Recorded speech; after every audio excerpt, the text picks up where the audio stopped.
Le ministère de l'Intérieur s'est fait hacker dans la nuit du 11 au 12 décembre. L'objet d'une intrusion par un hacker. Ils auraient repéré des activités suspectes sur leur serveur de messagerie. Laurent Nunez qui confirme une cyberattaque grave. Un attaquant a pu entrer et consulter un certain nombre de fichiers.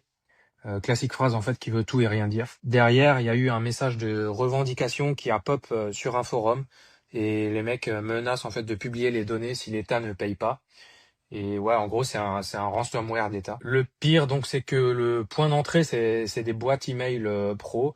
Donc, il y a eu des identifiants et des mots de passe échangés en clair entre les agents du service. Qui a utilisé notre système de messagerie, qui a d'abord fait une intrusion sur nos messageries, et puis qui est allé rechercher des mots de passe parce que on n'a pas forcément toujours, et c'est dommageable, respecté l'hygiène numérique qui consiste à éviter d'échanger sur des messageries en clair des mots de passe qui permettent d'accéder à des fichiers qui sont eux des fichiers protégés. Pas besoin de failles zero day, de scripts super complexes, juste quand t'as des Word et des mauvais réflexes, ça marche très bien. À partir de ces emails, donc il y a les attaquants qui ont pu rebondir sur des applicatifs métiers.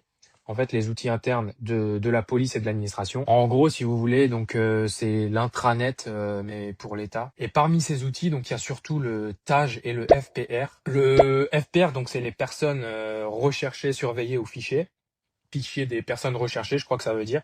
Et le TAG, c'est le traitement des antécédents judiciaires ou un truc comme ça.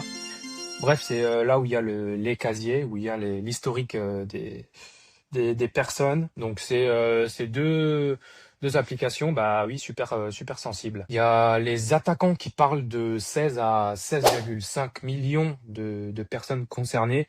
Officiellement, le ministre il dit juste que l'accès à des fichiers sensibles ont été confirmé et qui confirme encore une fois l'ampleur de l'attaque. Traduction, on sait que c'est chaud mais on temporise.